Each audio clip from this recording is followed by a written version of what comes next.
Welcome to super notes. എല്ലാവർക്കും super നോട്ട്സിന്റെ daily current affairs സീരീസിലേക്ക്, നമ്മുടെ കറണ്ട് അഫയേഴ്സ് സെക്ഷനിലേക്ക് എല്ലാവർക്കും സ്വാഗതം. എല്ലാവരും വളരെയധികം എനർജിയിലാണ്, ഊർജ്ജത്തോടെയാണെന്ന് വിശ്വസിക്കുന്നു. അവസാനം വരെ നിങ്ങളുടെ ഈ എനർജിയും ഊർജ്ജവും ഒക്കെ കാണട്ടെ. അവസാനം വരെ നിങ്ങൾ ക്ലാസ് കംപ്ലീറ്റ് ചെയ്യുന്നത് വരെ ആ ഒരു എനർജിയിലും ഇൻട്രസ്റ്റോടും കൂടി തന്നെ ക്ലാസ് അറ്റൻഡ് ചെയ്യാൻ ശ്രമിക്കുക കേട്ടോ. ആദ്യം തന്നെ എനിക്ക് നിങ്ങളോട് ഇന്ന് പറയാനുള്ളത്, ഇഷ്ടങ്ങളെ പിന്തുടരുക. തീർച്ചയായും ഒരിക്കൽ അത് നിങ്ങളുടെ നഷ്ടങ്ങളെ മറികടക്കും. അതായത് നമ്മൾ ഇഷ്ടപ്പെട്ട എല്ലാ കാര്യങ്ങളെയും, നമുക്കൊരു സ്വപ്നമുണ്ട് അല്ലെ, ജോലി എന്ന് പറയുന്ന വലിയൊരു സ്വപ്നം നമുക്കുണ്ട്. അപ്പൊ അത് ഇഷ്ടപ്പെട്ട് അതിനെ പിന്തുടർന്നുകൊണ്ടിരിക്കുക. അതിന്റെ ഇടയിൽ ഉണ്ടാകുന്ന നഷ്ടങ്ങളൊക്കെ, ജോലി കിട്ടിക്കഴിഞ്ഞ് ആ നഷ്ടങ്ങളൊക്കെ നമുക്ക് എന്താണ്, അതിനെല്ലാം നമ്മുടെ നേട്ടം മറികടക്കും എന്ന് പറയുന്നത് പോലെയാണ്. ഒരിക്കലും എന്താണ്, പ്രതീക്ഷ കൈവിടാതിരിക്കുക. കൺസിസ്റ്റന്റ് ആയിട്ട് തന്നെ നിങ്ങൾ പഠിച്ചു പോകുക. ആ കൺസിസ്റ്റൻസി എപ്പോഴും നിങ്ങൾ കീപ്പ് ചെയ്യാൻ ശ്രമിക്കുക കേട്ടോ. എന്തായാലും എന്താണ്, ഒരു ദിവസം നിങ്ങളിലേക്ക് ആ വിജയം എന്താണ്, ഇങ്ങനെ വന്ന് ചേരുന്നതാണ്. ആ സന്തോഷത്തിന്റെ, ആ ഒരു ഉത്സാഹത്തിന്റെ ആ ഒരു വിജയം നിങ്ങളിലേക്ക് വന്ന് ചേരുന്നതായിരിക്കും കേട്ടോ. അപ്പൊ ആദ്യം തന്നെ നമ്മൾ പറയാൻ പോകുന്നത് നമ്മുടെ MCQ ടൈപ്പ് ക്വസ്റ്റ്യൻസിലേക്കാണ് നമ്മൾ വരുന്നത്. ലോകത്തിലെ ആദ്യത്തെ സ്വകാര്യ വാണിജ്യ ബഹിരാകാശ നിലയം എവിടെയാണെന്നാണ് ചോദിച്ചിട്ടുള്ളത്. അത് ഹെവൻ 1 എന്ന് പറയുന്നതാണ്. ഓപ്ഷൻ ബി ആണ് നമ്മുടെ ആൻസർ എന്ന് പറയുന്നത്. ഹെവൻ 1 ലോകത്തിലെ തന്നെ ആദ്യത്തെ സ്വകാര്യ വാണിജ്യ ബഹിരാകാശ നിലയമാണ് ഏതെന്ന് പറയുന്നത്, ഹെവൻ 1 എന്ന് പറയുന്നത്. 2026 ഇതിന്റെ വിക്ഷേപണം പറഞ്ഞിരുന്നത്. പക്ഷെ ഇത് ഇതിലേക്ക് മാറ്റി, 2027 ഇത് മാറ്റിയിരിക്കുകയാണ്. സോ അതാണ് നമ്മുടെ കറണ്ട് അഫയേഴ്സ് റിലേറ്റഡ് ആയിട്ട് വരാൻ കാരണം. ലോകത്തിലെ തന്നെ ആദ്യത്തെ സ്വകാര്യ വാണിജ്യ ബഹിരാകാശ നിലയമാണ് ഏതെന്ന് പറയുന്നത്, ഹെവൻ 1 എന്ന് പറയുന്നത്. പഠിച്ചു വെച്ചേക്കണം, വളരെ ഇമ്പോർട്ടന്റ് ആണ്. അടുത്ത ക്വസ്റ്റ്യനിലേക്ക് നമ്മൾ വന്നു. സംസ്ഥാന വഖഫ് ബോർഡിന്റെ ചെയർമാൻ ആരാണ് സംസ്ഥാന വഖഫ് ബോർഡിന്റെ ചെയർമാൻ എന്ന് പറയുന്നത്? അത് അഡ്വക്കേറ്റ് MK സക്കീർ ആണ് കേട്ടോ. അഡ്വക്കേറ്റ് MK സക്കീർ ആണ് സംസ്ഥാന വഖഫ് ബോർഡിന്റെ ചെയർമാൻ എന്ന് പറയുന്നത്. വളരെ ഇമ്പോർട്ടന്റ് ആണ്, സക്കീർ ആണെന്ന് ഓർത്തു വെച്ചേക്കണം. അടുത്ത ക്വസ്റ്റ്യനിലേക്ക് നമ്മൾ വന്നു. 2026 ഫെബ്രുവരിയിൽ ഇന്ത്യൻ പ്രധാനമന്ത്രി ഔദ്യോഗിക സന്ദർശനം നടത്തുന്ന വിദേശ രാജ്യം ഏതാണ്? ഇത് നമ്മുടെ ട്രോളുകളൊക്കെ കണ്ടിട്ടുണ്ടായിരുന്നു അല്ലെ. നമ്മുടെ എപ്സ്റ്റീൻ ഫയൽസില് നമ്മുടെ മോദിയെ കുറിച്ചൊരു പരാമർശം ഉണ്ടായിരുന്ന സമയത്ത് മോദി എങ്ങോട്ടേക്ക്, ഞാൻ മലേഷ്യ വരെ ഒന്ന് പോയിട്ട് വരാം എന്ന് പറഞ്ഞ് മോദി ടാറ്റ ബൈ ബൈ പറഞ്ഞു പോകുന്ന ഒരു സംഭവമൊക്കെ നമ്മൾ ട്രോളായിട്ടൊക്കെ കണ്ടിട്ടുണ്ടായിരുന്നു. അപ്പൊ നമ്മുടെ എപ്സ്റ്റീൻ ഫയൽസിന്റെ കാര്യമൊക്കെ പറഞ്ഞ് അങ്ങോട്ടും ഇങ്ങോട്ടും പ്രതിപക്ഷവും ഭരണപക്ഷവും ഒക്കെ അങ്ങോട്ടും ഇങ്ങോട്ടൊക്കെ എന്താണ്, വാർ നടക്കുന്ന സമയത്ത് മോദി എന്താണ്, മോദിയുടെ ആളുകളോട് പറഞ്ഞു, നിങ്ങൾ ആളുകളെ പറഞ്ഞൊന്ന് മനസ്സിലാക്കുക, ഞാനൊന്ന് മലേഷ്യ വരെ പോയിട്ട് വരാം എന്ന് പറഞ്ഞ് മോദി പോയതൊക്കെ നിങ്ങൾക്ക് ഓർമ്മയുണ്ട്. ട്രോളൊക്കെ നിങ്ങൾ കണ്ടിട്ടുണ്ടെന്ന് വിശ്വസിക്കുന്നു. അപ്പൊ മലേഷ്യയാണ് നമ്മുടെ ആൻസർ എന്ന് പറയുന്നത്. 2026 ഫെബ്രുവരിയിൽ ഇന്ത്യൻ പ്രധാനമന്ത്രി ഔദ്യോഗിക സന്ദർശനം നടത്തുന്ന വിദേശ രാജ്യം എന്ന് പറയുന്നത് ഏതാണ്? അത് നമ്മുടെ മലേഷ്യയാണെന്ന് ഓർത്തു വെച്ചേക്കണം. ഇനി 2026 ജാനുവരിയിൽ അന്തരിച്ച അമേരിക്കൻ കവിയും വിവർത്തകനുമായിട്ടുള്ള വ്യക്തിയാണ് ആരെന്ന് പറയുന്നത്? XJ കെന്നഡി എന്ന് പറയുന്നത്. XJ കെന്നഡി ആണ് 2026 ജാനുവരിയിൽ അമേരിക്കൻ കവിയും വിവർത്തകനുമായ, അന്തരിച്ച അമേരിക്കൻ കവിയും വിവർത്തകനുമായ വ്യക്തിയാണ് ആരെന്ന് പറയുന്നത്? അത് XJ കെന്നഡി എന്ന് പറയുന്നത്. ഓർത്തു വെച്ചേക്കണം കേട്ടോ. അടുത്ത ക്വസ്റ്റ്യനിലേക്ക് നമുക്ക് പോകാം. അടുത്ത ക്വസ്റ്റ്യൻ, അഗ്രിസ്റ്റാക്ക് പോർട്ടലുകളെയും ICAR പാക്കേജുകളെയും AI സംവിധാനവുമായി ബന്ധിപ്പിക്കുന്ന ബഹുഭാഷ ഉപകരണം ഏതാണെന്നാണ്. അത് ഏതാണെന്ന് ചോദിച്ചാൽ ഭാരത് വിസ്താർ എന്ന് പറയുന്നതാണ്. എന്താണ്? ഭാരത് വിസ്താർ എന്ന് പറയുന്നതാണ്. അപ്പൊ ബഹുഭാഷ ഉപകരണമാണ് അല്ലെ. അതുകൊണ്ട് തന്നെ വളരെ വിസ്തരിച്ച് നിൽക്കുന്ന ഒന്നാണെന്ന് ഓർത്താൽ മതി. ഭാരതത്തിൽ വിസ്തരിച്ചു കിടക്കുന്ന ഒന്നാണ് ഭാരത് വിസ്താർ എന്ന് പറയുന്നതാണ്. അഗ്രിസ്റ്റാക്ക് പോർട്ടലുകളെയും ICAR പാക്കേജുകളെയും AI സംവിധാനവുമായി ബന്ധിപ്പിക്കുന്ന ബഹുഭാഷ ഉപകരണമാണ് ഏതെന്ന് പറയുന്നത്? ഭാരത് വിസ്താർ എന്ന് പറയുന്നത്. പഠിച്ചു വെച്ചേക്കണം. അടുത്ത ക്വസ്റ്റ്യനിലേക്ക് നമ്മൾ വന്നു. ഡിജിറ്റൽ പേയ്മെന്റ് മേഖലയിലെ സഹകരണം ഉറപ്പാക്കുന്നതിന് ഇന്ത്യയുടെ UPI ബന്ധിപ്പിക്കാൻ തീരുമാനിച്ച മലേഷ്യൻ സംവിധാനം ഏതാണെന്ന് ചോദിച്ചാൽ അത് PayNet എന്ന് പറയുന്നതാണ്. എന്താണ്? PayNet എന്ന് പറയുന്നതാണ്. ഡിജിറ്റൽ പേയ്മെന്റ് മേഖലയിലെ സഹകരണം ഉറപ്പാക്കുന്നതിനായി ഇന്ത്യയുടെ UPI ബന്ധിപ്പിക്കാൻ തീരുമാനിച്ച മലേഷ്യൻ സംവിധാനമാണ് എന്തെന്ന് പറയുന്നത്? PayNet എന്ന് പറയുന്നത്. ഇന്ത്യയുടെ UPI മലേഷ്യയുടെ സംവിധാനം, ഏത് സംവിധാനമാണ്? PayNet എന്ന് പറയുന്ന സംവിധാനമാണ് വികസിപ്പിക്കുന്നത് അല്ലെങ്കിൽ സംയോജിപ്പിക്കുന്നത്. അപ്പൊ ഡിജിറ്റൽ പേയ്മെന്റ് മേഖലയിലെ സഹകരണം ഉറപ്പാക്കുന്നതിന് വേണ്ടിയിട്ടാണ് എന്നുകൂടി പഠിച്ചു വെച്ചിരിക്കണം. നമ്മൾ കുറച്ചു മുമ്പ് പറഞ്ഞില്ലേ, നമ്മുടെ മോദി എങ്ങോട്ടേക്ക് പോയി? മലേഷ്യയിലേക്ക് പോയി. അതിന്റെയൊക്കെ ഒരു ഭാഗമാണ് ഈ PayNet നമ്മുടെ UPI ബന്ധിപ്പിക്കുന്നത്. ഓക്കെ ആണ്, സെറ്റ് ആണെങ്കിൽ ദാ അടുത്തതിലേക്ക് വന്നു. നമ്മള് 2026 നാഷണൽ ഹൈവേ അതോറിറ്റി ഓഫ് ഇന്ത്യയുടെ ഔദ്യോഗിക കലണ്ടറിൽ ഇടം പിടിച്ച കേരളത്തിലെ ദേശീയ പാത റീച്ച് ഏതാണെന്നാണ് അവസാനത്തെ MCQ ടൈപ്പ് ക്വസ്റ്റ്യൻ ആണ്. 2026 നാഷണൽ ഹൈവേ അതോറിറ്റി ഓഫ് ഇന്ത്യയുടെ ഔദ്യോഗിക കലണ്ടറിൽ ഇടം പിടിച്ച കേരളത്തിലെ ദേശീയ പാത റീച്ച് ഏതാണെന്ന് ചോദിച്ചാൽ അത് നമ്മുടെ തലപ്പാടി ചെങ്കളയാണ് കേട്ടോ, തലപ്പാടി. അപ്പൊ എന്താണ് നമ്മുടെ ഇന്ത്യയുടെ ഔദ്യോഗിക കലണ്ടറിൽ ഇടം പിടിച്ചു എന്ന് പറയുമ്പോൾ ഈ ദേശീയപാത തലയായിരിക്കും അല്ലെ, ഒരു കേരളത്തിന്റെ ഈ ദേശീയപാത എല്ലാ ദേശീയപാതയുടെയും ഒരു തലയായിരിക്കും എന്ന് ഓർത്താൽ മതി. തലപ്പാടി ചെങ്കളയാണ് പഠിച്ചു വെച്ചേക്കണം. ഏതാണ്? തലപ്പാടി ചെങ്കളയാണെന്ന് പഠിച്ചു വെച്ചേക്കണം. അപ്പൊ നമ്മുടെ ഇന്നത്തെ MCQ ടൈപ്പ് ക്വസ്റ്റ്യൻസ് ഇവിടെ കംപ്ലീറ്റ് ആയി. ഇനി നമ്മൾ നമ്മുടെ ഫാക്റ്റുകളിലേക്കാണ് പോകാൻ പോകുന്നത് കേട്ടോ. നമ്മുടെ ഫാക്റ്റുകളിലേക്ക് നമുക്ക് കടക്കാം. ആദ്യം തന്നെ നമുക്ക് പഠിക്കാനുള്ളത് കേരളത്തെ സംബന്ധിച്ച് ഒരു സന്തോഷമില്ലാത്ത ഒരു ഫാക്റ്റ് ആണ് നമ്മൾ പഠിക്കാൻ പോകുന്നത്. കാരണം കഴിഞ്ഞ 2 വട്ടമായിട്ടും കേരളം ഫൈനലിൽ എത്തിയിട്ടും സന്തോഷം നേടാതെ പോയ സന്തോഷ് ട്രോഫിനെ കുറിച്ചാണ് നമ്മൾ പഠിക്കാൻ പോകുന്നത്. ഇപ്രാവശ്യവും എന്താണ്, കേരളത്തിന് വിജയം നഷ്ടമായിരിക്കുകയാണ്. കേരളത്തിന് എന്താണ്, സന്തോഷ് ട്രോഫിയിൽ ഇപ്രാവശ്യവും സന്തോഷം നഷ്ടപ്പെട്ടു. 79ാമത് സന്തോഷ് ട്രോഫി അല്ലെ, 79ാമത് സന്തോഷ് ട്രോഫി നേടിയത് ആരാണ്? അത് സർവീസസ് ആണ് നേടിയിട്ടുള്ളത്. 79ാമത് സന്തോഷ് ട്രോഫി എവിടെയാണ് നടന്നത്? ആസാമിലാണ് നടന്നിട്ടുണ്ടായിരുന്നത്. കിരീടത്തിൽ മുത്തമിട്ടത് ആരാണെന്ന് ചോദിച്ചാൽ അത് സർവീസസ് ആണ്. ആരെ പരാജയപ്പെടുത്തി? റണ്ണറപ്പ് കേരളമാണ് അല്ലെ. കേരളത്തിന്റെ സന്തോഷം പോയി. ഇപ്രാവശ്യവും എന്താണ്, കേരളം ഫൈനലിലെത്തി, പക്ഷെ വിജയിക്കാനായില്ല. സന്തോഷ് ട്രോഫിയിൽ കേരളത്തിന് ഇപ്രാവശ്യവും സന്തോഷമില്ല. കേരളത്തെ 1-0 തോൽപ്പിച്ചു. സർവീസസിന്റെ എത്രാമത്തെ കിരീടമാണ്? 8ാമത്തെ കിരീടമാണെന്ന് ഓർത്തു വെച്ചേക്കാം. അപ്പൊ 79ാമത് സന്തോഷ് ട്രോഫിയിൽ മുത്തമിട്ടത് ആരാണ്? അത് സർവീസസ് ആണ്. സർവീസസിന്റെ എത്രാമത്തെ കിരീടം? 8ാമത്തെ കിരീടമാണ്. കേരളം 1-0 കേരളത്തെ തോൽപ്പിച്ചത്. തുടർച്ചയായി 2ാം സന്തോഷ് ട്രോഫി ഫൈനലിലാണ് കേരളം എത്തുന്നത്. പക്ഷെ എന്താണ്, കിരീടത്തിൽ മുത്തമിടാൻ ഇതുവരെ കേരളത്തിന് സാധിച്ചില്ല. അവിടെ ഈ പ്രാവശ്യവും എന്താണ്, സർവീസസ് ആണ് ജയിച്ചിട്ടുള്ളത് 79ാമത് സന്തോഷ് ട്രോഫി. എവിടെയാണ് വേദിയായത്? ആസാമിലാണ് വേദിയായത്. ഓൾറെഡി നമ്മൾ ഇത് പഠിച്ചിട്ടുള്ളതാണ്. സന്തോഷ് ട്രോഫിക്ക് വേദി നമ്മൾ പഠിച്ചതാണ്, ആസാം ആണെന്ന് ഓർത്തു വെച്ചേക്കണം കേട്ടോ. അപ്പൊ 1ാമത്തെ കറണ്ട് അഫേഴ്സ് സെറ്റ് ആയി, പവർ ആയെങ്കിൽ അടുത്തതിലേക്ക് വരാൻ നമുക്ക്. അടുത്തതിലേക്ക് നമ്മൾ വന്നാൽ സംസ്ഥാന കലാപുരസ്കാരങ്ങൾ പ്രഖ്യാപിച്ചു അല്ലെ. സംസ്ഥാന കലാപുരസ്കാരങ്ങൾ പ്രഖ്യാപിച്ചു. കഥകളി പുരസ്കാരം ആർക്കാണ് കിട്ടിയെന്ന് ചോദിച്ചാൽ കഥകളി പുരസ്കാരം കിട്ടിയ 2 വ്യക്തിയിലും കൂടെ പേരിന്റെ കൂടെ എന്തുണ്ട്? ഉണ്ണിയുണ്ടെന്ന് ഓർത്തു വെച്ചാൽ മതി. അപ്പൊ കഥകളി പുരസ്കാരം ലഭിച്ചതിൽ 2 പേരിലും എന്താണ്? ഉണ്ണിയുണ്ട്. കഥകളി സംഗീതജ്ഞൻ കലാനിലയം ഉണ്ണികൃഷ്ണനും കഥകളി നടൻ കലാമണ്ഡലം രാമചന്ദ്രൻ ഉണ്ണിത്താനുമാണ് എന്ത് ലഭിച്ചത്? കഥകളി പുരസ്കാരം ലഭിച്ചത്. അപ്പൊ കലാപുരസ്കാരങ്ങളിൽ കഥകളി പുരസ്കാരം ലഭിച്ചത് ആർക്കാണ്? കഥകളി സംഗീതജ്ഞൻ കലാനിലയം ഉണ്ണികൃഷ്ണനും കഥകളി നടൻ കലാമണ്ഡലം രാമചന്ദ്രൻ ഉണ്ണിത്താനുമാണ് കഥകളി പുരസ്കാരം ലഭിച്ചത്. ഇനി അടുത്തത് വാദ്യ കലാരംഗത്തെ സമഗ്ര സംഭാവനയ്ക്കുള്ള പല്ലാവൂർ അപ്പുമാരാർ പുരസ്കാരം ആർക്കാണ് ലഭിച്ചതെന്ന് ചോദിച്ചാൽ തിമില കലാകാരൻ ചോറ്റാനിക്കര വിജയൻ മാരാർക്കാണ് ലഭിച്ചിട്ടുള്ളത്. വാദ്യ കലാരംഗത്തെ സമഗ്ര സംഭാവനയ്ക്ക് നൽകുന്ന പുരസ്കാരമാണ് പല്ലാവൂർ അപ്പുമാരാർ പുരസ്കാരം എന്ന് പറയുന്നത്. ഇത് ലഭിച്ചത് ഒരു തിമില കലാകാരനാണ്, അത് ചോറ്റാനിക്കര വിജയൻ മാരാറാണ്. നമ്മൾ ഈ ചെണ്ട കൊട്ടുന്ന ആളുകളെയൊക്കെ മാരാർ എന്ന് നമ്മൾ വിളിക്കും അല്ലെ. അപ്പൊ നമ്മൾ പാട്ടും കേട്ടിട്ടുണ്ട്, കാട്ടിലെ മാനിന്റെ തോലുകൊണ്ടുണ്ടാക്കി മാരാര് പണ്ടൊരു ചെണ്ട, കേട്ടിട്ടില്ലേ നിങ്ങള്? അപ്പൊ ആ മാരാർ ഓർത്തു വെച്ചാൽ മതി. വാദ്യ കലാരംഗമല്ലേ, വാദ്യമല്ലേ ചെണ്ട എന്ന് പറയുന്നത്. അപ്പൊ മാരാർ അങ്ങനെ കണക്ട് ചെയ്ത് വെച്ചേക്കാവുന്ന വിജയൻ മാരാർക്കാണ് ലഭിച്ചിട്ടുള്ളത്. ആർക്കാണ്? വിജയൻ മാരാർക്കാണ്. വിജയിക്കുമ്പോൾ മാരാര് ചെണ്ട കൊട്ടുമെന്ന് ഓർത്താൽ മതി. വാദ്യ കലാരംഗത്തെ പുരസ്കാരം കിട്ടിയപ്പോഴെന്താണ്, പുള്ളി വിജയിച്ചല്ലേ. അപ്പൊ വിജയിച്ചപ്പോ മാരാര് ചെണ്ട കൊട്ടി. വിജയൻ മാരാർക്കാണ് ലഭിച്ചിട്ടുള്ളത്. ഇനി കേരളീയ നൃത്തനാട്യ പുരസ്കാരം ലഭിച്ചത് മോഹിനിയാട്ടം കലാകാരി വിനീത നെടുങ്ങാടിക്കാണ് ലഭിച്ചിട്ടുള്ളത്. കേരളീയ നൃത്തനാട്യ പുരസ്കാരം ആർക്കാണ്? അതൊരു മോഹിനിയാട്ടം നർത്തകിക്കാണ്. മോഹിനിയാട്ടം കലാകാരിയായിട്ടുള്ള വിനീത നെടുങ്ങാടിക്കാണ് ഈ ഒരു പുരസ്കാരം ലഭിച്ചത്. അപ്പം സംസ്ഥാന കലാപുരസ്കാരങ്ങൾ, കഥകളി പുരസ്കാരം, അതുപോലെ തന്നെ വാദ്യരംഗത്തെ സമഗ്ര സംഭാവനയ്ക്കുള്ള പുരസ്കാരം, കേരളീയ നൃത്തനാട്യ പുരസ്കാരം ഒക്കെ ആർക്കാണ് ലഭിച്ചതെന്ന് മനസ്സിലായിട്ടുണ്ട്. അപ്പൊ 2ാമത്തെ കറണ്ട് അഫേഴ്സും നമ്മൾ സെറ്റ് ആക്കി കഴിഞ്ഞു. അടുത്തതിലേക്ക് നമ്മൾ പോവുകയാണ്. അടുത്തത് നമ്മുടെ അഗ്നി 3യിലേക്കാണ് നമ്മൾ വരുന്നത്. ബാലിസ്റ്റിക് മിസൈൽ അല്ലെ. അഗ്നി 3 എന്ന് പറയുന്ന നമ്മുടെ ബാലിസ്റ്റിക് മിസൈൽ എന്താണ്, നമ്മൾ വിജയകരമായിട്ട് പരീക്ഷണം വിജയിച്ചിരിക്കുകയാണ്. അഗ്നി 3 എന്ന് പറയുന്ന നമ്മുടെ ബാലിസ്റ്റിക് മിസൈൽ ഒഡീഷയിലെ ചന്ദിപ്പൂർ റേഞ്ചിലാണ് നമ്മുടെ അഗ്നി 3 എന്ന് പറയുന്ന നമ്മുടെ ബാലിസ്റ്റിക് മിസൈൽ എന്താണ്, നമ്മൾ പരീക്ഷണം വിജയകരമാക്കിയത്.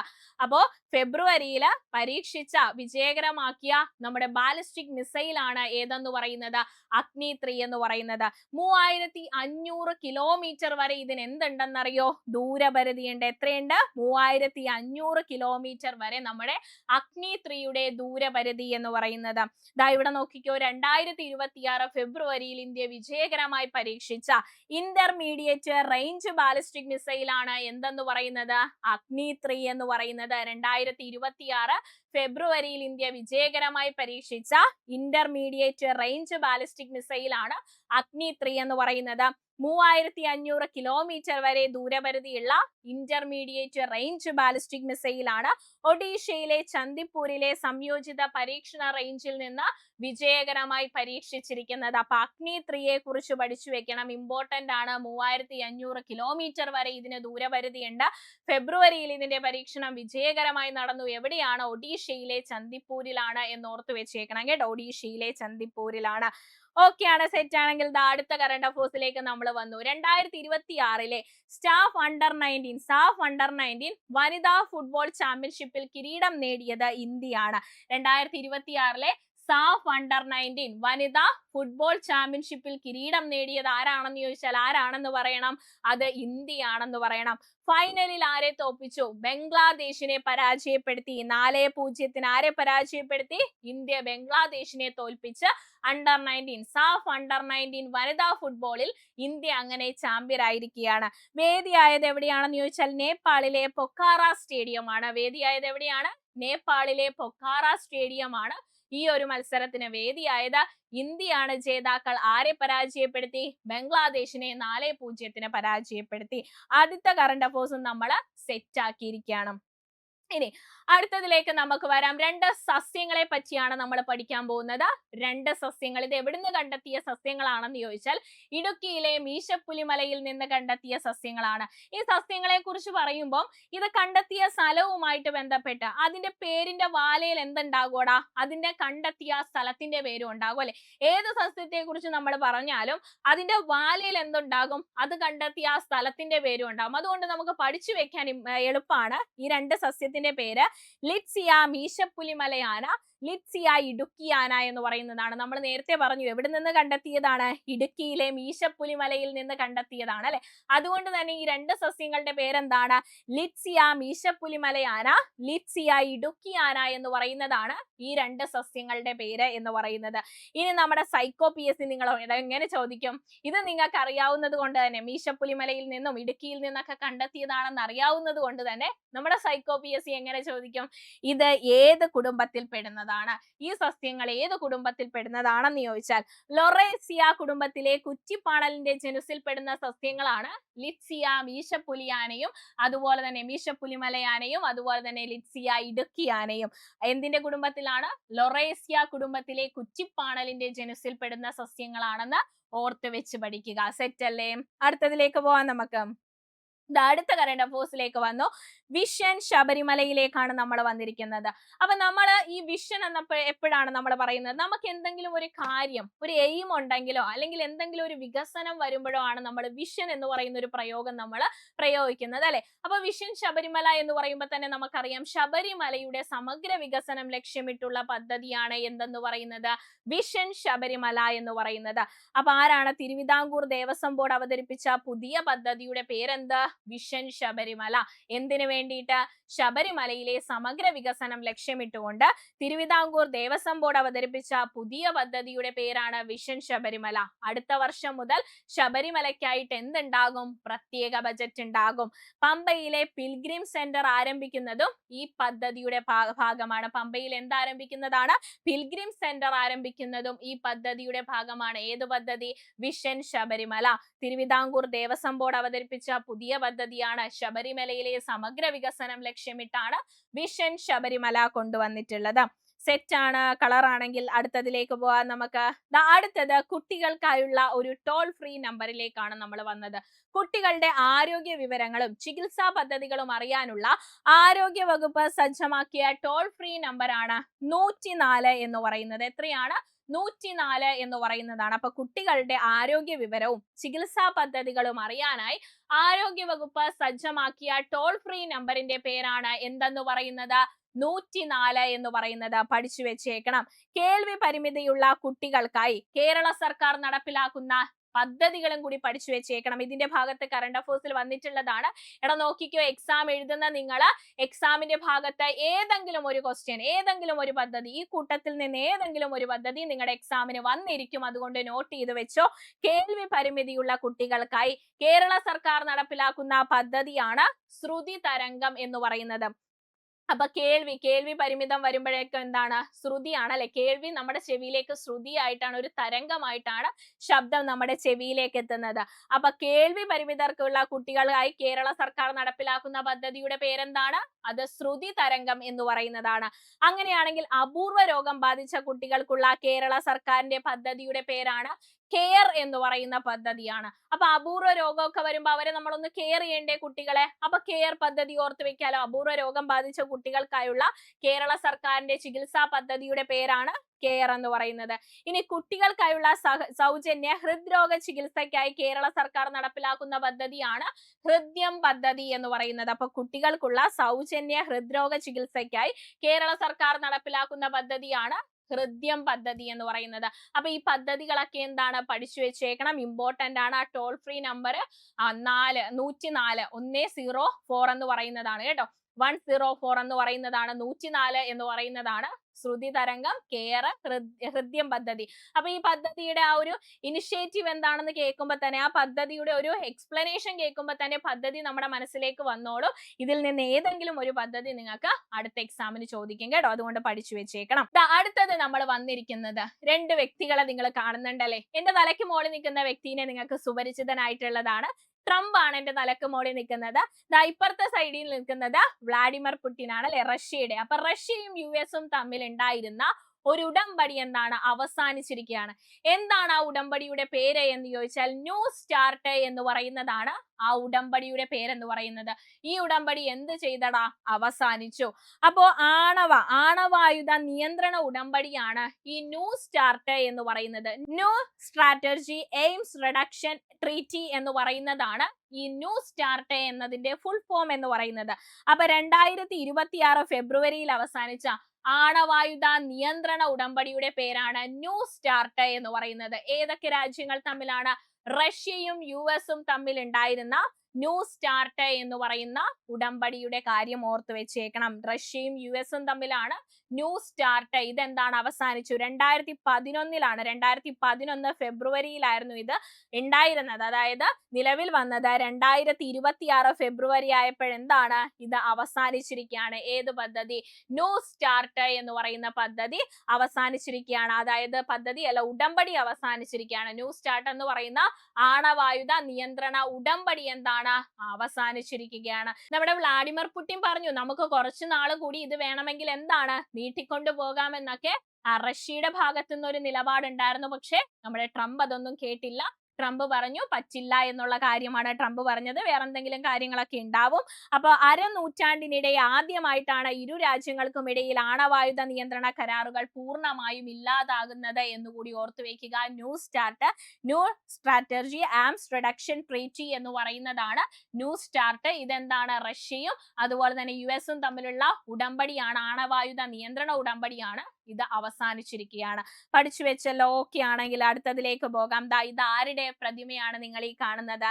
ഈ പ്രതിമ എന്ന് പറയുന്നത് നമ്മുടെ ഡൊണാൾഡ് ട്രംപിന്റെ പ്രതിമയാണ് നിങ്ങൾ ഈ കാണുന്നത്. ഡൊണാൾഡ് ട്രംപ് ഫ്ലോറിഡയിലെ ഗോൾഫ് ക്ലബിൽ, അദ്ദേഹത്തിന്റെ തന്നെ ക്ലബ്ബാണ് ഗോൾഫ് ക്ലബ്ബ് എന്ന് പറയുന്നത്. ഇവിടെ സ്വന്തമായിട്ട് പുള്ളിയുടെ തന്നെ പ്രതിമ കൊണ്ടുവച്ചിട്ട് പറയാണ് ഞാൻ എന്താണ് ഡോൺ ആണ്, ഞാൻ കൊള്ളാം എന്ന് സ്വന്തമായിട്ട് പറയുകയാണ്. എന്താണ് ഈ പ്രതിമയുടെ പേര് എന്ന് ചോദിച്ചാൽ ഡോൺ കൊളോസസ് എന്ന് പറയുന്ന പറയുന്നതാണ് ഈ പ്രതിമയുടെ പേര്? അപ്പൊ ട്രംപിന്റെ ഫ്ലോറിഡയിലെ ക്ലബ്ബാണ് ഗോൾഫ് ക്ലബ് എന്ന് പറയുന്നത് കേട്ടോ. ട്രംപിന്റെ തന്നെ ക്ലബ്ബാണ്. അപ്പൊ എന്റെ തന്നെ ക്ലബ്ബിൽ ഞാൻ തന്നെ എന്റെ പ്രതിമ സ്ഥാപിക്കുന്ന വ്യക്തി. അപ്പൊ സ്വന്തം ക്ലബ്ബിൽ സ്വന്തമായിട്ട് പ്രതിമ സ്ഥാപിക്കുകയാണ് ആര്? നമ്മുടെ ട്രംപ് എന്ന് പറയുന്നത്. ചുമ്മാ ഓർത്ത് വെക്കാൻ പറഞ്ഞതാണ് കേട്ടോ. അല്ല, ഗോൾഫ് എന്ന് പറയുന്നത് ട്രംപിന്റെ ക്ലബ്ബാണ്. അപ്പൊ ഫ്ലോറിഡയിലെ ഗോൾഫ് ക്ലബ്ബിൽ സ്ഥാപിക്കുന്ന പ്രതിമയുടെ പേരെന്താണ്? തന്നെത്താൻ അങ്ങ് പറയുക. പ്രതിമയൊക്കെ നിർമ്മിച്ച് സ്വന്തം ക്ലബ്ബിൽ കൊണ്ട് സ്ഥാപിച്ചിട്ട് തന്നെത്താൻ അങ്ങ് പറയുകയാണ്, ഞാൻ ഡോൺ ആണ്, ഞാൻ എന്താണ് കൊള്ളാമെന്ന്. അപ്പൊ ഡോൺ കൊളോസസ് എന്ന് പറയുന്നതാണ് പ്രതിമയുടെ പേരെന്ന് പറയുന്നത്. ഓർത്ത് വെച്ചേക്കണം കേട്ടോ, ഡോൺ കൊളോസസ് എന്ന് പറയുന്നതാണ്. ഡൊണാൾഡ് ട്രംപിന്റെ ഫ്ലോറിഡ ഗോൾഫ് ക്ലബിൽ സ്ഥാപിക്കാൻ ഒരുങ്ങുന്ന പ്രതിമയുടെ പേരാണ് ഡോൺ കൊളോസസ് എന്ന് പറയുന്നത്. ആരാണ് ഈ പ്രതിമയുടെ ശില്പി എന്ന് പറയുന്നത്? അലൻ കോട്രിൽ ആണ് ഈ പ്രതിമയുടെ ശില്പി എന്ന് പറയുന്നത്. ആരാണ്? അലൻ കോട്രിൽ ആണ് ഈ ഡോൺ കൊളോസസ് എന്ന് പറയുന്ന ട്രംപിന്റെ പ്രതിമയുടെ ശില്പി എന്ന് പറയുന്നത്.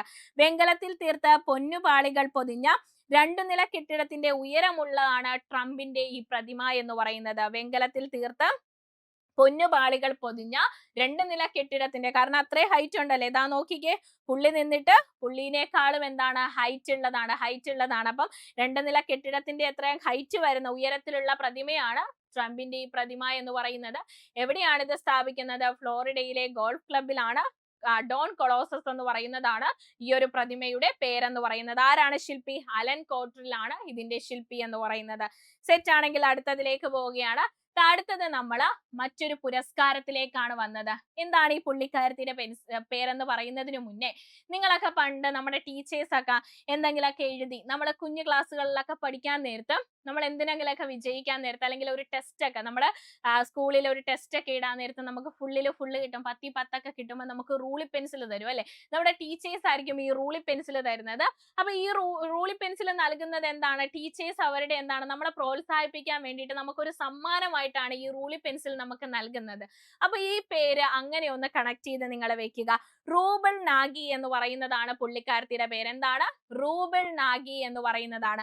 2026 ഗ്ലോബൽ ടീച്ചർ പ്രൈസ് നേടിയ ഇന്ത്യൻ അധ്യാപികയാണ് ആരെന്ന് പറയുന്നത്? റൂബിൾ നാഗി എന്ന് പറയുന്നത്. അപ്പൊ ടീച്ചേഴ്സ് നമുക്ക് പണ്ട് എന്താണ്, പണ്ട് 10ൽ 10ഉം ടെസ്റ്റിന് നമ്മൾ 10ൽ 10ഉം 15 ഒക്കെ മേടിക്കാൻ നേരത്ത് നമ്മളെ പ്രോത്സാഹിപ്പിക്കാൻ വേണ്ടി നമുക്ക് സമ്മാനമായിട്ട് എന്ത് നൽകും? റൂളി പെൻസിൽ നൽകും അല്ലെ. അപ്പൊ ഗ്ലോബൽ ടീച്ചർ പ്രൈസ് നേടിയ ഇന്ത്യൻ അധ്യാപികയാണ് 2026 ഗ്ലോബൽ ടീച്ചർ പ്രൈസ് നേടിയ ഇന്ത്യൻ അധ്യാപികയാണ് ആരെന്ന് പറയുന്നത്? റൂബിൾ നാഗി എന്ന് പറയുന്നത്. പഠിച്ചു വെച്ചേക്കണം. യുണൈറ്റഡ് അറബ് എമിറേറ്റ്സ് ദുബായിൽ നടന്ന വാർഷിക ലോക ഗവൺമെന്റ് ഉച്ചകോടിയിലാണ് റൂബിൾ നാഗിക്ക് ഈ ഗ്ലോബൽ ടീച്ചർ പ്രൈസ് നേടിയിട്ടുണ്ടായിരുന്നത്. 100 കണക്കിന് പഠന കേന്ദ്രങ്ങൾ സൃഷ്ടിച്ച ഇന്ത്യൻ അധ്യാപിക rouble Nagi $1 million global teacher സമ്മാനം നേടിയിരിക്കുകയാണ്. $1 മില്യൺ ആണ് ഗ്ലോബൽ ടീച്ചർ പ്രൈസ് എന്താണ് നമ്മുടെ റൂബിൾ നാഗി നേടിയിരിക്കുകയാണ്. ഓർത്ത് വെച്ചേക്കണം. റൂബിൾ നാഗി എന്താണ്?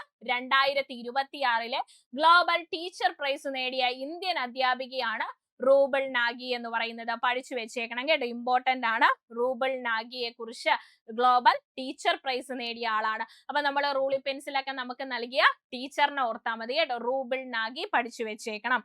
അടുത്തതിലേക്ക് വരാൻ നമുക്ക് കേരള സർക്കാരിന്റെ സമ്പൂർണ്ണ ഡിജിറ്റൽ സാക്ഷരതാ പദ്ധതിയാണ് ഡിജി കേരളം പദ്ധതി. നമ്മൾ പറഞ്ഞല്ലേ നമ്മുടെ റിപ്പബ്ലിക് ദിനത്തിലെ നമ്മുടെ ടാബ്ലോയുടെ 3ാം സ്ഥാനം കിട്ടിയ നമ്മുടെ ടാബ്ലോയുടെ, കേരളത്തിന്റെ ടാബ്ലോയുടെ പ്രമേയം തന്നെ എന്തായിരുന്നു? ഡിജിറ്റൽ സാക്ഷരതയും വാട്ടർ മെട്രോയുമാണ് അല്ലെ. രാജ്യത്ത് സമ്പൂർണ്ണ ഡിജിറ്റൽ സാക്ഷരത നേടുന്ന ആദ്യത്തെ സംസ്ഥാനവും ഏതാണ്? നമ്മുടെ കേരളമാണ്. അപ്പൊ നമ്മുടെ ആ ഒരു പദ്ധതി, ഡിജിറ്റൽ സാക്ഷരതാ പദ്ധതിയുടെ 2ാം ഘട്ടമാണ് ഡിജിറ്റൽ കേരളം 2.0 എന്ന് പറയുന്നത്. അപ്പൊ നമ്മൾ അത്രയും ജനപിന്തുണ കിട്ടിയ, അത്രയും സക്സസ് ആയിട്ടുള്ള ഒരു പദ്ധതിയായിരുന്നു ഡിജി കേരള പദ്ധതി എന്ന് പറയുന്നത് അല്ലെ. കേരള സർക്കാരിന്റെ സമ്പൂർണ്ണ ഡിജിറ്റൽ സാക്ഷരതാ പദ്ധതിയായിരുന്നു ഡിജി കേരളം പദ്ധതി എന്ന് പറയുന്നത്. ഇതിന്റെ 2ാം ഘട്ടമാണ് ഡിജി കേരള 2.0 എന്ന് പറയുന്നത്. പഠിച്ചു വെച്ചേക്കണം, ഇമ്പോർട്ടന്റ് ആണ്. അടുത്തതിലേക്ക് വന്നാൽ രാജ്യത്തെ മികച്ച പോലീസ് സ്റ്റേഷനുകളിൽ ഒന്നായ കേന്ദ്ര ആഭ്യന്തര മന്ത്രാലയം തിരഞ്ഞെടുത്ത കേരളത്തിൽ നിന്നുള്ള പോലീസ് സ്റ്റേഷൻ ഏതാണെന്ന് ചോദിച്ചാൽ അത് ഇരിട്ടി പോലീസ് സ്റ്റേഷൻ ആണ് കേട്ടോ. ഇരിട്ടി പോലീസ് സ്റ്റേഷൻ ആണ്. ഇങ്ങനെ ഓർത്താൽ മതി, ഏത് ഇരുട്ടത്തും കയറി ചെല്ലാൻ പറ്റുന്ന പോലീസ് സ്റ്റേഷൻ ആണ്. പകലെന്നോ രാത്രിയെന്നോ ഇല്ല, നമുക്ക് നമ്മുടെ പ്രശ്നങ്ങൾ ഏതിരിട്ടത്തും ഓടിക്കേറി ചെല്ലാൻ പറ്റുന്ന പോലീസ് സ്റ്റേഷൻ ആണെന്ന് ഓർത്താൽ മതി. ഇരിട്ടി പോലീസ് സ്റ്റേഷൻ പഠിച്ചു വെച്ചേക്കണം. രാജ്യത്തെ മികച്ച 10 പോലീസ് സ്റ്റേഷനുകൾ ഒന്നായി കേന്ദ്ര ആഭ്യന്തര മന്ത്രാലയം തിരഞ്ഞെടുത്ത കേരളത്തിൽ നിന്നുള്ള പോലീസ് സ്റ്റേഷനാണ് ഇരിട്ടി പോലീസ് സ്റ്റേഷൻ. അപ്പൊ രാവിലെ മാത്രമല്ല, ഏതിരിട്ടത്തും നമുക്ക് കയറി ചെല്ലാനും നമ്മുടെ പരാതികൾ കേൾക്കാനും കഴിയുന്ന, അല്ലെങ്കിൽ പരാതികൾ പരിഹരിക്കാനും കഴിയുന്ന, ഏതിരിട്ടത്തും കയറി ചെല്ലാൻ പറ്റുന്ന സുരക്ഷിതമായിട്ടുള്ള ഒരിടമാണ് ഇരിട്ടി പോലീസ് സ്റ്റേഷൻ എന്ന് ഓർത്താൽ മതി. അപ്പോ പഠിച്ചു വെച്ചേക്കണം കേട്ടോ, ഇരിട്ടി പോലീസ് സ്റ്റേഷൻ ആണ്. അടുത്തതിലേക്ക് വന്നു കഴിഞ്ഞാൽ അവസാനത്തെ കറണ്ട് അഫേഴ്സ് ആണ്. 2026 വിന്റർ ഒളിമ്പിക്സിലെയും പാരാ ഒളിമ്പിക്സിന്റെയും ഭാഗ്യ ചിഹ്നങ്ങൾ ഏതൊക്കെയാണെന്നാണ്. 2026 വിന്റർ ഒളിമ്പിക്സിന്റെയും പാരാ ഒളിമ്പിക്സിന്റെയും ഭാഗ്യ ചിഹ്നങ്ങൾ ഏതാണെന്ന് ചോദിച്ചാൽ ടീനയും മിലോയുമാണ് കേട്ടോ. ഇതാണ് ടീനോ, ഇതാണ് ടീന എന്ന് പറയുന്നത്, ഇതാണ് മിലോ എന്ന് പറയുന്നത്. ഇത് ടീനയും ഇത് മിലോയുമാണ്. രണ്ട് കീരിവർഗത്തിൽപ്പെട്ടതാണ് കേട്ടോ, കീരിവർഗത്തിൽപ്പെട്ടതാണ് ഭാഗ്യചിഹ്നങ്ങൾ എന്ന് പറയുന്നത്. ടീന എന്ന് പറയുന്നത് വിന്റർ ഒളിമ്പിക്സിന്റെയും മിലോ എന്ന് പറയുന്നത് പാരാ ഒളിമ്പിക്സിന്റെയും ഭാഗ്യചിഹ്നമാണ്. ടീന ആരുടെയാണ്? ടീന എന്ന് പറയുന്നത് വിന്റർ, വെളുത്തിട്ടിരിക്കുന്നുണ്ടോ? അപ്പൊ വിന്ററിൽ എന്താണ്? വിന്ററിൽ നല്ല തണുപ്പാണ്, അപ്പൊ വെളുത്തിട്ടിരിക്കുന്നത് ടീനോയാണ്. ടീനോ എന്തിന്റെയാണ്? വിന്റർ ഒളിമ്പിക്സിന്റെയാണ്. ഇനി മിലോ എന്ന് പറയുന്നത് എന്താണ്? അപ്പുറത്ത് നിൽക്കുന്ന മിലോ എന്ന് പറയുന്നത് നമ്മുടെ പാരാ ഒളിമ്പിക്കിന്റെ ആണെന്ന് കൂടി ഓർത്ത് വെച്ചേക്കുക. ഭാഗ്യചിഹ്നങ്ങളാണ്. ഇനി എവിടെയാണ് വേദിയാകുന്നത്? ഇറ്റലിയാണ് വേദിയാകുന്നത്. ഇറ്റലിയിലെ മിലാനും കോർട്ടിനാഡി അംബസോയുമാണ് വേദിയാകുന്നത്. അപ്പൊ വേദിയാകുന്നത് വിന്റർ, അതായത് വിന്റർ ഒളിമ്പിക്സിനും പാരാ ഒളിമ്പിക്കിനും വേദിയാകുന്നത് ഇറ്റലിയാണ്. ഇറ്റലിയിലെ മിലാനും കോർട്ടിനാഡി അംബസോയുമാണ് കേട്ടോ, കോർട്ടിനാഡി അംബസോയുമാണ് വേദിയാകുന്നത് എന്നുകൂടി പഠിച്ചു വെച്ചേക്കുക. ഭാഗ്യചിഹ്നം ഏതാണ്? വിന്റർ ഒളിമ്പിക്സിന്റെ ഭാഗ്യചിഹ്നം ടീനയാണെങ്കിൽ പാരാ ഒളിമ്പിക്കിന്റെ ഭാഗ്യചിഹ്നം എന്ന് പറയുന്നത് മിലോയാണ്. രണ്ടും കീരിവർഗത്തിൽ പെടുന്ന ഒരു മൃഗമാണ് നമ്മുടെ രണ്ടിന്റെയും ഭാഗ്യചിഹ്നം എന്ന് പറയുന്നത്. പഠിച്ചു വെച്ചേക്കണം, ഇമ്പോർട്ടന്റ് ആണ് കേട്ടോ. Okay, set. അങ്ങനെയാണെങ്കിൽ ഇന്നത്തെ നമ്മുടെ കറണ്ട് അഫേഴ്സ് അവസാനിച്ചു. നല്ല അടിപൊളിയായിട്ട് നിങ്ങൾക്ക് മനസ്സിലായിട്ടുണ്ട്, കാര്യങ്ങളൊക്കെ കൃത്യമായിട്ട് മനസ്സിലായിട്ടുണ്ടെന്ന് വിശ്വസിക്കുന്നു. അപ്പോ നല്ല ഉഷാറായിട്ട് തന്നെ പഠിക്കുക, നല്ല ആക്റ്റീവായിട്ട് തന്നെ ഇരിക്കുക. അതുപോലെ തന്നെ നമുക്ക് കുറച്ച് ദിവസത്തേക്ക് ഇനി നമ്മുടെ ക്ലാസ് ഉണ്ടാവത്തില്ല. കാരണം എന്ന് പറയുന്നത് കുറച്ച് അത്യാവശ്യ കാരണങ്ങൾ കൊണ്ട് ഞാൻ വീട് വരെ ഒന്ന് പോവുകയാണ്, നാട്ടിലേക്ക് പോവുകയാണ്. അപ്പൊ ഞാൻ ചെല്ലേണ്ട അത്യാവശ്യമായിട്ടുള്ള ചില കാര്യങ്ങളാണ്. അപ്പൊ അതൊക്കെ ചെയ്ത് തീർക്കാനുണ്ട്. അതുകൊണ്ട് കുറച്ച് ദിവസത്തേക്ക് ഇനി നമ്മുടെ ക്ലാസ് ഉണ്ടാകത്തില്ല, ലൈവ് ഉണ്ടാവത്തില്ല. എല്ലാവരും നല്ല എനർജി ആയിട്ട് ഇത്രയും നാള് പഠിപ്പിച്ച കാര്യങ്ങളൊക്കെ ഒന്ന് റിവൈസ് ചെയ്യുക. അപ്പോഴേക്കും ഞാൻ ഓടിയെത്തും. വളരെ കുറച്ച് ദിവസം മാത്രമേ ഉള്ളൂ. അപ്പൊ ആ ദിവസം കൊണ്ട് ഞാൻ ഓടിയെത്തും. പിന്നെ ആ പെൻഡിങ് ആയിട്ടുള്ള പോർഷൻ ഒക്കെ നമ്മൾ ആ സമയത്ത് പെൻഡിങ് ആയിട്ടുള്ള പോർഷൻ, ഈ 2-3 ദിവസത്തെ പെൻഡിങ് ആയിട്ട് വരുന്ന പോർഷൻ ഒക്കെ നമ്മൾ വളരെ എനർജറ്റിക് ആയിട്ട് വളരെ ആവേശത്തോടു കൂടി തന്നെ നമ്മൾ തീർക്കും. ആരും പെൻഡിങ് ആവുമോ എന്നുള്ള പേടിയൊന്നും വിചാരിക്കേണ്ട, നമ്മൾ തീർത്തേ പോകുള്ളൂ. നിങ്ങൾക്ക് ഒരു കറണ്ട് അഫേഴ്സ് പോലും മിസ്സാവത്തില്ല. അപ്പൊ എല്ലാവരും നല്ല അടിപൊളിയായിട്ട് പഠിക്കുക, ഉഷാറായിട്ട് തന്നെ ഇരിക്കുക, ആക്റ്റീവായിട്ട് തന്നെ ഇരിക്കുക. നമുക്ക് അടുത്തൊരു ക്ലാസ്സുമായിട്ട് കാണാം. അതിനു മുമ്പ് ഒരു കാര്യം, നമ്മൾ ഇന്നലെ പറഞ്ഞ ക്വസ്റ്റ്യൻ ആൻസർ ഒരുപാട് പേര് മിസ്റ്റേക്ക് വന്നിട്ടുണ്ടായിരുന്നു, തെറ്റ് വന്നിട്ടുണ്ടായിരുന്നു. കുഴപ്പമില്ലടാ, എങ്കിലും നിങ്ങൾ ആൻസർ കമന്റ് ബോക്സിൽ കമന്റ് ചെയ്യണം. തെറ്റിൽ നിന്നാണ് നമ്മൾ ശരി പഠിക്കുന്നത്. ഒന്ന് തെറ്റിപ്പോയി കഴിഞ്ഞാൽ പിന്നെ നമുക്ക് ആൻസർ ശരിയാക്കും, ശരിയായിട്ട് വരും. അതായത് നമ്മൾ എന്താണ്, ഒരു തെറ്റ് പറ്റിക്കഴിഞ്ഞാൽ പിന്നീട് ആൻസർ എന്താണ്, നമ്മൾ പിന്നെ തെറ്റിക്കത്തില്ല, ശരിയാക്കും. ഞാൻ കമന്റ് ബോക്സിലെ തെറ്റായിട്ടുള്ള ആൻസറിന്റെ ഒക്കെ അടിയിൽ ഞാൻ റിപ്ലൈ കൊടുത്തിട്ടുണ്ട്. ഇതല്ല ഇതാണ് ഉത്തരം എന്ന് പറഞ്ഞ് റിപ്ലൈ കൊടുത്തിട്ടുണ്ടായിരുന്നു. പക്ഷെ അതൊക്കെ കാണുമ്പോൾ നിങ്ങൾ ഒരിക്കലും എന്താണ് കമന്റ് ബോക്സിൽ കമന്റ് ഇടാതിരിക്കരുത്, കമന്റ് ഇടണം. നിങ്ങളെ തിരുത്തുമ്പോഴെന്താണ് നിങ്ങൾക്ക് അത് ഒന്നുകൂടി മനസ്സിലാകും, ഒന്നുകൂടി എന്താണ് എഫക്റ്റീവ് ആയിട്ട് നിങ്ങൾക്ക് പഠിക്കാൻ പറ്റും. അതുകൊണ്ട് എല്ലാ ദിവസവും നിങ്ങൾ എന്ത് ചെയ്യണം, ഞാൻ തരുന്ന ക്വസ്റ്റ്യന്റെ ആൻസർ നിങ്ങൾ കമന്റ് ബോക്സിൽ കമന്റ് ആയിട്ട് ഇടണം. ഇന്നലെ നമ്മൾ എടുത്ത ആൻസർ എന്ന് പറയുന്നത്, നമ്മൾ ഇന്നലെ പറഞ്ഞ ക്വസ്റ്റ്യന്റെ ആൻസർ എന്ന് പറയുന്നത് ഗുജറാത്ത് ആണ്. അപ്പൊ ഗ്രാമീണ സ്വഭാവം നിലനിർത്തി ഗ്രാമങ്ങൾക്ക് നഗരതുല്യമായ സൗകര്യം ഏർപ്പെടുത്തുന്ന മുഖ്യമന്ത്രി ഗ്രാമോത്തൻ യോജന ആരംഭിച്ച സംസ്ഥാനം ഏതാണ്? അത് നമ്മുടെ ഗുജറാത്ത് ആണ്. ഓപ്ഷൻ സി ആണ് ആൻസർ ആയിട്ട് വരുന്നത്. കൺഫ്യൂഷൻ വന്നായിരുന്നു പലർക്കും, മധ്യപ്രദേശ് ആണോ എന്നൊരു കൺഫ്യൂഷൻ വന്നു. മധ്യപ്രദേശ് അല്ല, ഗുജറാത്ത് ആണ് കേട്ടോ, ഗുജറാത്ത് ആണ് റൈറ്റ് ആയിട്ടുള്ള ആൻസർ. അപ്പൊ ഇനി നിങ്ങൾക്ക് മാറിപ്പോകത്തില്ല എന്ന് വിശ്വസിക്കുന്നു. അടുത്ത നിങ്ങൾക്കുള്ള ക്വസ്റ്റ്യൻ, ഇനി നിങ്ങൾ ഇപ്രാവശ്യം ഇന്നത്തെ ക്ലാസ് കഴിഞ്ഞ് കമന്റ് ബോക്സിൽ ഇടേണ്ട ക്വസ്റ്റ്യൻ ഇതാണ്: രാജ്യത്തെ സ്ത്രീകളെ ചില്ലറ വ്യാപാര വിപണിയുടെ ഉടമകളാക്കി മാറ്റാനുള്ള കേന്ദ്ര ബജറ്റിൽ പ്രഖ്യാപിച്ച പദ്ധതി. കോഡും കാര്യങ്ങളൊക്കെ കണക്ട് ചെയ്ത് നമ്മൾ നമ്മൾ കഴിഞ്ഞ ക്ലാസ്സിൽ പഠിച്ചതാണ്. തെറ്റിപ്പോയാലും കുഴപ്പമില്ല. ആദ്യമായിട്ട് ആരെങ്കിലും കാണുന്നവരുണ്ടെങ്കിൽ ചിലപ്പോൾ അവർക്ക് തെറ്റിപ്പോകും. തെറ്റിപ്പോയാലും കുഴപ്പമില്ല. നിങ്ങൾ കമന്റ് ബോക്സിൽ കമന്റ് ആയിട്ട് ഈ ആൻസർ ഇടണം. അവിടുന്ന് ശരിയാക്കുമ്പോൾ പിന്നെ നിങ്ങൾ ആ ക്വസ്റ്റ്യൻ ഒരിക്കലും മറന്നു പോകത്തില്ല. അപ്പൊ എല്ലാവരും ഇതിന്റെ ആൻസർ ഒന്ന് കമന്റ് ബോക്സിൽ കമന്റ് ആയിട്ട് രേഖപ്പെടുത്തണം കേട്ടോ. അപ്പൊ എല്ലാവരും നല്ല ഉഷാറായിട്ട് പഠിക്കുക, ആക്റ്റീവായിട്ട് തന്നെ ഇരിക്കുക, ഉന്മേഷത്തോടു കൂടി തന്നെ ഇരിക്കുക, പോസിറ്റീവ് ആയിട്ടിരിക്കുക, കൺസിസ്റ്റന്റ് ആയിട്ട് പഠിച്ചു മുന്നേറുക. അതുവരേക്കും എല്ലാവർക്കും എന്താണ് നല്ലൊരു ദിവസം ആശംസിക്കുന്നു. എല്ലാവർക്കും നമുക്കിനി അടുത്ത ക്ലാസ്സുമായിട്ട് കാണുന്നവരെ എല്ലാവർക്കും നന്ദി. അപ്പൊ എല്ലാവരും നല്ല സെറ്റ് ആയിട്ട് പഠിച്ചു മുന്നേറുക കേട്ടോ. Thank you all.